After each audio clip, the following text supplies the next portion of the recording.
là, on est sur un coteau exposé plein sud sur orthogneiss et quartz.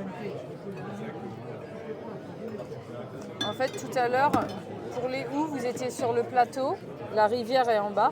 Et là, le plateau s'est écroulé, et du coup, on est sur le Fief de Breil, sur le coteau. So the hue is at the top of the plateau, and then there's a slope going down to the river, and that's Fief de Breil. And you have sandstone at the top where the hue is, and then it goes into orthogneiss and quartz. Yeah, exactly. Pour le millésime 2020, il y a eu 40 mois d'élevage en cuve. 40 months in tank. Ooh. This is the same one we tried last night, and we tried it very, very cold.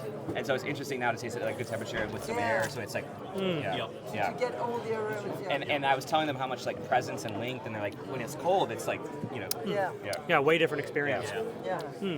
Là, on est vraiment dans un vin gastronomique qui a de l'ampleur, qui a de la verticalité. Il y a plein de strates différentes dans le vin. Et un plat avec plein de textures différentes va le mettre en valeur. On a de la saveur, on a de la longueur, on a des épices, on a un côté assez fumé. C'est très très agréable. C'est aussi une cuvée de garde. C'est un peu le vin des anniversaires de mariage ou de la naissance des enfants. On fait aussi des magnums. Et les gens aiment bien en acheter et ressortir aux 10 ans de leur enfant, aux 18 ans. Nous, on a sorti les 2007 pour les 18 ans de ma fille, par exemple. C'est une cuvée assez... qui plaît beaucoup pour ça. Ensuite, on va terminer les melons avec le Melonix. Donc là, c'est un vin de cépage. So there was nearly, south-facing, orthogneiss quartz. So I mean, you have more than 3 years aging. Cépage melon toujours, 2022, 2022. Là, on est attaché plutôt à ce que donne le cépage chez nous, sans être attaché au terroir. C'est-à-dire l'évolution du cépage melon sur le domaine dans le contexte actuel, c'est-à-dire avec des vinifications qui ont changé, qui sont faites maintenant par Marine et moi, avec un climat aussi qui change.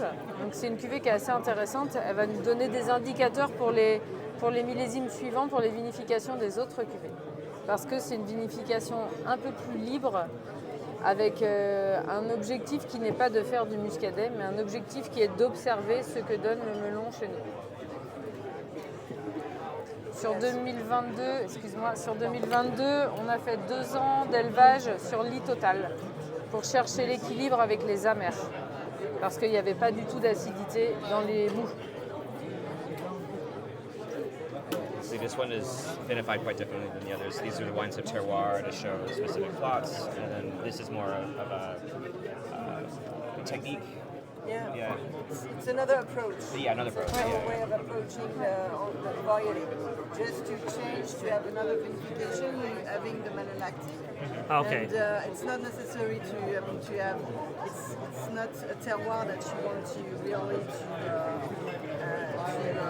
get the image of the terroir, but it's really having variety. Worked in another way. And for the 22 vintage, they have chosen to let really the wine only longer than usually than before, because there was really this warmer and having this woman with acidity, and there was such a really with a great balance with the bitterness of the wine. So this is really quite, aromatically something completely different. And but at the same time, it's nothing to do with Fief de Breil before, but it is, even though a gastronomic wine again, because but with a different texture. Yeah. And an aromatic, which is different. You said that you didn't want to show the terroir on this one. Did I hear you? No, it's not what Joe was looking for. It's nothing to do because it's not always the same plot. It's not issued from the same plot. I understand. So, and this is not. He was not searching on this cuvée to make really appear special terroir, expressions. It was just, having to make people see what we could do with this. Again, one variety which is our Melon Bourgogne. Yeah. And with this vinification, which is different from the other wines. And we have. how does it differ? Because we have the malolactic fermentation. That's the main difference that's is the main malolactic. difference. Got it. So no malolactic. No, we try to avoid, but it's not. Of course, you can have a malolactic. Sure. But it's not forbidden by the charter. It's just we try to avoid really on the others to get the freshness. Sure. As much as possible. Sure. So that's what tones down the acidity on this one. It's malolactic, not as ripe, right? Yeah, it's definitely something we let it go. Yeah. Finish.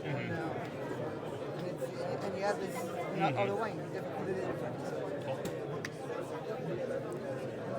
Termine à 4 mots.